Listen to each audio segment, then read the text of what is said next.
in the liquor business. Started in Massachusetts in 1990, worked for a big supplier, and then about 14 years ago, started our own company that imports La Clandestine and Butterfly, and also we own a mezcal brand. So we're in the mezcal. And if you think back 12 years ago, the two categories might be well, mezcal wasn't for sure going to happen, and absinthe had probably hit its early peak, and it was like, what's going to happen here? What's the mezcal brand? It's called Zikaru. Yeah. Yep. We can show you that too at the end. What is the name? Zikaru is a Zapotec word. It means beautiful. It's crazy. I just heard that name not that long ago. Yeah. So absinthe. We are the importers for two brands: La Clandestine, think clandestine, and Butterfly. Two different styles. Anybody know? Oh yeah. Which styles? Perfect. All right. So that means you know more than 99.9999% of the whole planet about absinthe. That's really cool. Two different styles, Blanche and Vert, right? Natural clear color because we macerate and distill and the liquid comes out clear. And then Butterfly, macerate, distill, and then a second maceration, which gives it that green color, and that's a natural color. There's nothing added. That's just from the chlorophyll. I think it's like green anise, right? That makes it green. No, it's the so imagine macerate, distill, and have clear liquid, and you take a tea bag with a bunch of different ingredients. That's going to impart that natural second sort of darker color. It's not a bright green color at all. You can see here, like, right, really light, almost. It's got a green tinge. Okay. Really like Swiss absinthe because they have a standard. So has to be distilled, no artificial flavors or colors, and no sugar added. And then Swiss absinthe, anise, fennel, wormwood, right? So those are like the big three ingredients. This is Claude Allan. He is the distiller for La Clandestine. And La Clandestine is an old recipe going back to the 1930s. Claude was given the recipe or came upon it and recreated or reestablished the brand a number of years ago. And this is it, right? La Clandestine. So think clandestine. This is a field of wormwood. So you wonder, like, why the Alps and why Swiss absinthe is what it is. It's the growing conditions. Look at that field, the green in the background. Remember, like, going out and arriving in Cuvée, Switzerland, and going to the distillery and then going out to the fields to see wormwood, like, oh my gosh, you're way up in the mountains, cool, crisp air, and wormwood growing like this. So that, think about it from the terroir perspective. And then the big three in absinthe, anise, fennel, wormwood. And those samples are right here. So doesn't look that appetizing, but that's wormwood. And you can take like a little stock of it and chew on it. It's pretty bitter. And then fennel. Everybody knows fennel, right? So this is pretty dried out, but you get a sense of what fennel is, right? You can take a little bit of that and pass it. And then anise. So these are baby little anise seeds. I shouldn't say baby, but anise seeds, right? Or anise. And then star anise, right? So those are the big three ingredients in La Clandestine and Butterfly. Nope. So we're taking a grain neutral spirit and then we're macerating all of those plants in that grain neutral spirit, and then you distill that, and out comes La Clandestine. So it's not distilled from the herbs; it's a infusion into a grain-based. Yeah, we say like a maceration. Yeah. So yeah, right. Yeah, I think when you eat or take a little bite of that, you get the bitterness of wormwood for sure. And then this is the still, right? So it's tiny. I think it says 100, I think like 190 liters, something, you know. So super small still, which is here, right? And then everything's. Whether or not it's a hot still or something like that. This is a copper still. Yep. Still is just the name of the apparatus. Yep. So what you're doing is after that grain neutral spirit's been macerated with the plants, and the part that I didn't say, I got distracted.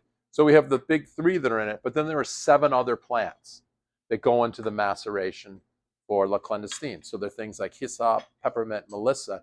They give it like a really, really nice natural sweetness. So when we taste La Clandestine, I don't, you can taste it straight and you get like this really, really nice natural sweet characteristic. And so if those herbs are macerating into the alcohol, Uh-huh. how come one gonna turn out white and the other one gonna turn Great question. out both of them? Nope.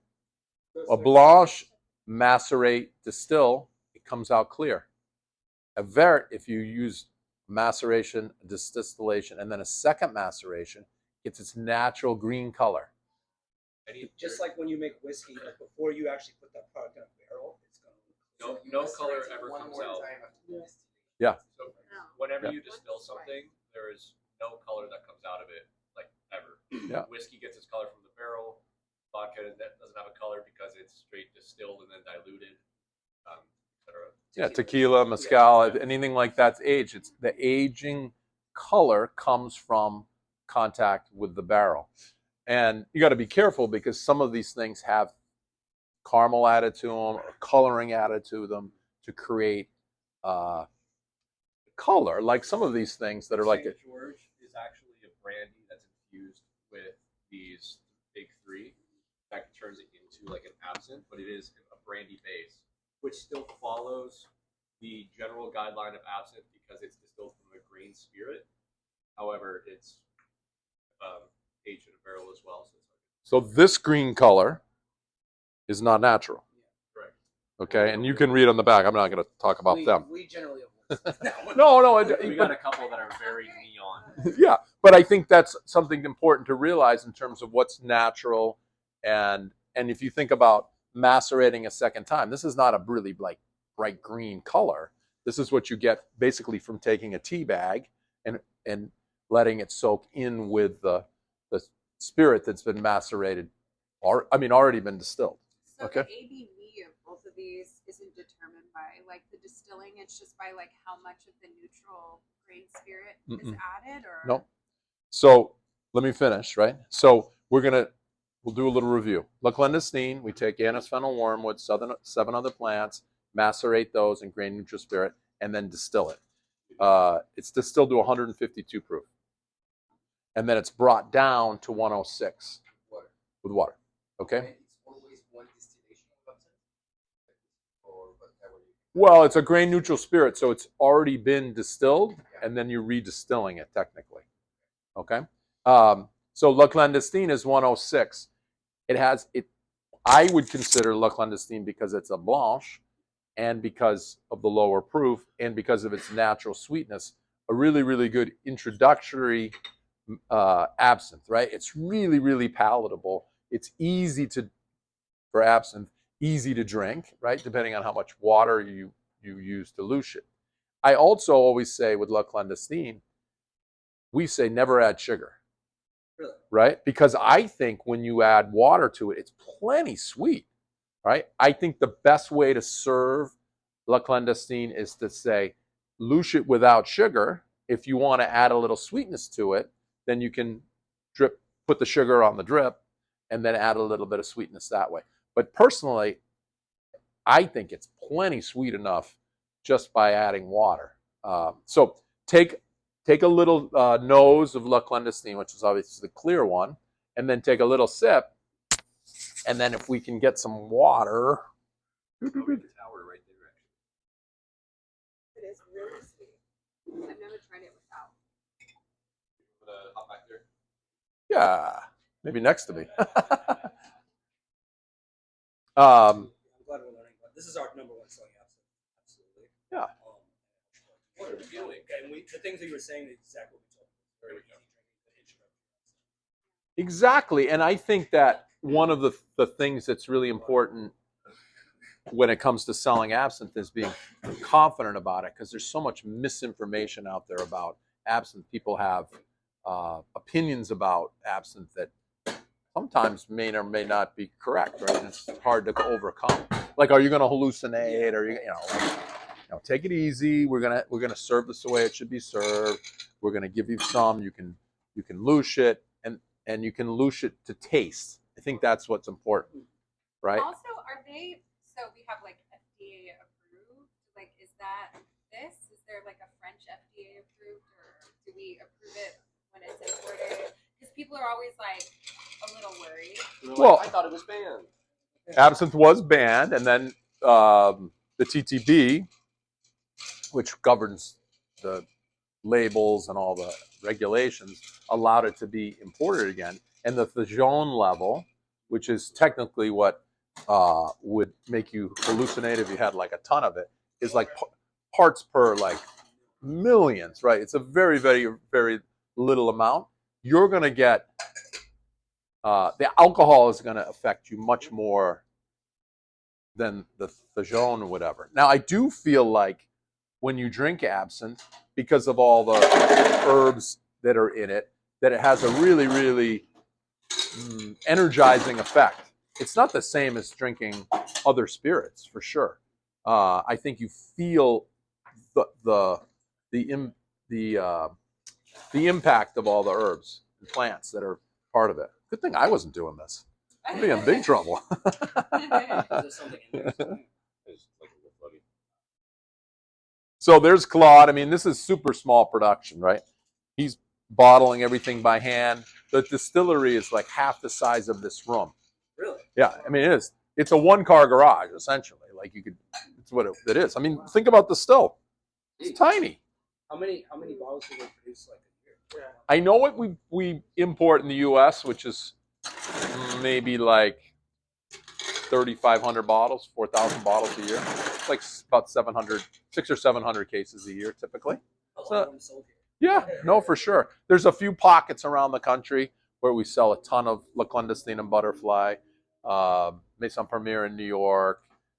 There's like a Vegas like absinthe show or something, or no? There is, but they don't really do. I don't know what absinthe they were using. Sage used to do a great job with absinthe in Las Vegas, but they closed during maybe right before COVID. And then obviously New Orleans, we do Louisiana, we do ton of business. So one of the really great things as we're getting your loosh here, Claude, who's the distiller, is multiple winner of the Absinthe Boon Award. It's like considered the best absinthe distiller in the world. And La Clandestine is considered the finest blanche, or at least one of the finest blanches in the world. Cool. Okay? This is super cool. So in Switzerland, and I think it's part of France as well, there's the Absinthe Trail, and you can hike along this. And when I went to see Claude in Cuvée at his distillery, he's like, let's go. He gets me in the front seat of his Volvo station wagon, and we drive up into the Alps, and we park on the side of the road, and we walk down this little trail, and there's this spring with this stick, natural spring, and there's water coming out of it. And I start like getting goosebumps when I'm checking that out. And then on the wall, or not a wall, on the side of a tree, there's a little cabinet, and there's a bottle of this and 2 glasses. Anybody that shows up, and you take your glass, What? and you put it underneath the natural spring, and then all of a sudden you're on another planet, right? My gosh, would that be cool? All right. So, okay. So that's La Clandestine, right? Blanche, macerate, distill. Really, really nice natural sweetness because we add all those other plants to the wormwood. Which, remember, wormwood is bitter. Really, really nice introductory absinthe. Lower proof, 106. When you loosh it, I always suggest no sugar, right? Let the customer, the consumer decide how sweet they want it. And most times I think they would find it plenty sweet without the sugar. Okay, so now we change to butterfly. So butterfly is the first pre-ban American absinthe to be reintroduced in the United States. Okay. Dates offhand of Yeah. when it was banned. So they stopped making it in the early 1900s.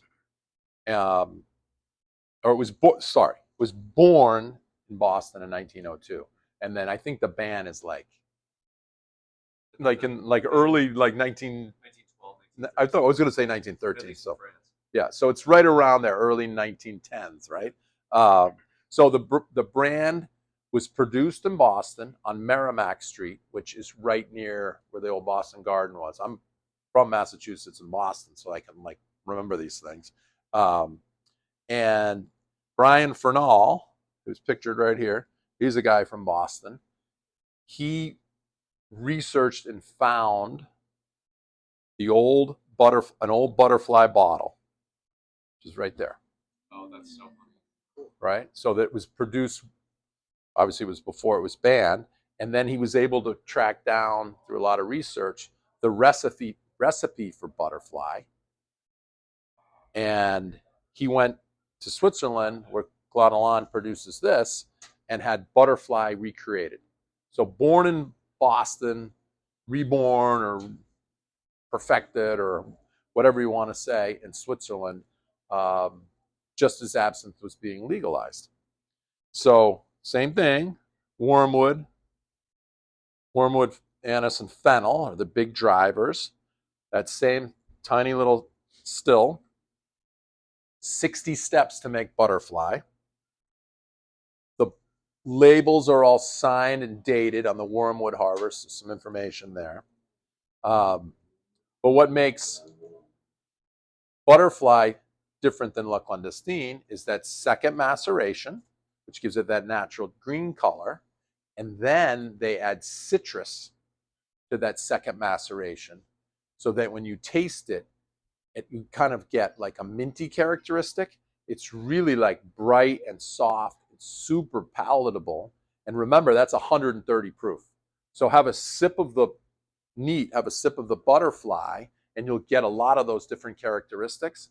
And then when we louche it, we should probably louche both. When you louche butterfly, you're going to get that really, really nice natural sweetness and that minty characteristic.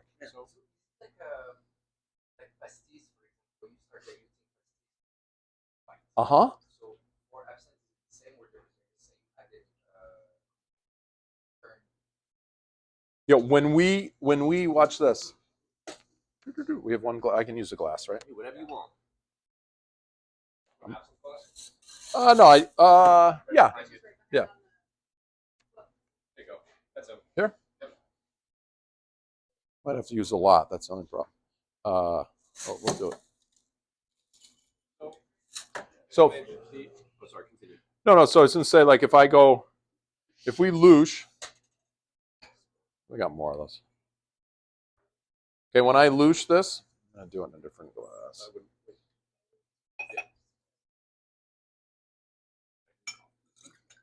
Okay, so see the louche here? La Clandestine's been louched. I hope some, Joe, see that? La Clandestine's been. Okay, so I'm going to not take all that. I don't need as much. If I add more. Check it down like in Vegas. Never again. Oh, wow. Whoa. Oh, that's really cool. Wait, what do you? So what? you just you blinked. Yeah. Well, it's just you were showing it that way. When it was louche, and when you added more clandestine, I'll do it one more time. turned clear again. That's crazy. Okay. All the different absinthe same process is particular to it. No, yeah, because when I was in Switzerland with Claude, I was out in the mount, I was at that little spring drinking, and we louched. I'm like, wow, that's really cool. I knew it louched, obviously. And I'm like, is that a chemical? How does that work? And he's like, well, what we've done is we've lowered the proof from 106 to under 100, and that's when it louches. And when you raise the proof back up, I heard has to do with the anise particles are in solution in ethanol, but when they come in contact with water, when that ethanol content goes down, the anise becomes out of solution, so it kind of blocks the light from coming in. But at the end of the day, all that's probably right. But at the end of the day, when the proof is now raised again, it goes clear. There's some signature drink with that. Like, I don't know how you do that with no one. I've never seen it, but I've show anytime I do a training, I show people that, and they're like, I didn't know that. I mean, I don't think. Yeah, I didn't know it could go back. Yeah, right. That's pretty cool. Yeah. So that's really really cool in terms of. But so we're on butterfly, right? So when you macerate the second time with citrus, you get those citrusy characteristics. Add a little bit of water to butterfly, and to me, you get those minty characteristics. So you When get you add that. water, the smell comes out way more. Yeah. And I think that butterfly doesn't need any sugar added to it to lose. I think it's plenty sweet. And I think the way to serve it is to say, luce it. If it's not sweet enough, you can always add a little bit of sugar to it. But to me, they're plenty sweet. And there is any sugar already added? No. So remember at the beginning, the things that make Swiss absinthe great that we really like are that it has to be distilled, no artificial flavors or colors, and no sugar added. Switzerland is the only country that has these guidelines. Has standard for absinthe. So this Yes. sounds So France, America, they don't have any of that. If I No. was to explain this to a customer, I'd say it'd be most similar to bourbon regulations in Sweden, where it has to be made a very specific way, and then elsewhere, like America, it's a little bit more, laissez-faire, kind of like gin is, where you can have a lot more variety in how it's made. Yeah, I think it's a little tricky because, think There's so about many nuances. yeah, right. Because I'm gonna tell you what I think, Yeah. right? I know I'm being recorded, but this is what I think. At the end of the day, absinthe has to have wormwood. That's the only thing that is required to make absinthe. So you can take a grain neutral spirit, put wormwood in it, that's absinthe. You don't have to distill it, right? Cheap absinthes, especially if you read the label, they'll say, like this one, it says, artificial green dye, whatever, on the back. That's where the green color comes. That may or may not have even been distilled. They can just take the grain neutral spirit and then macerate with wormwood, and technically that's absinthe. So what generally happens with high quality, and you can tell by price, the Swiss we know have the standard, also the expensive premium French absinthes are also super high quality. There's a lot of shade. Yeah, right. So those guys are unbelievable, and high quality American absinthes. And people aren't afraid.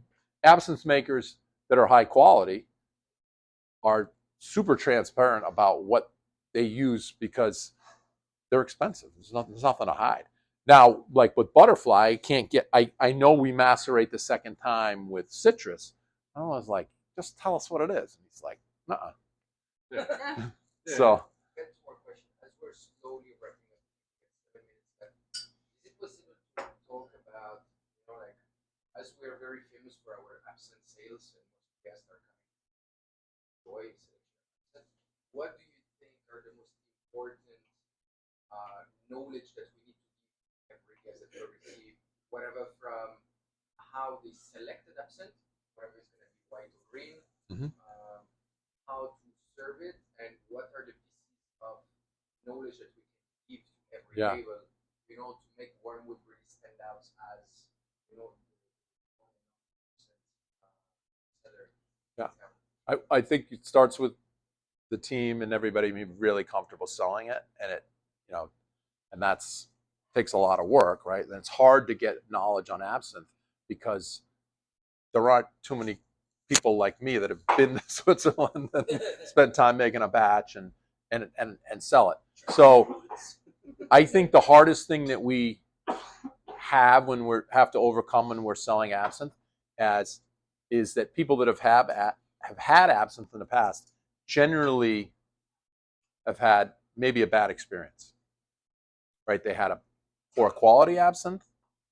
They overconsumed it, meaning like they were looking for the green fairy and it didn't come, right? But they had a lot of it, and maybe it wasn't served correctly, right? So poor quality, drank too much, or it was served in an improper way.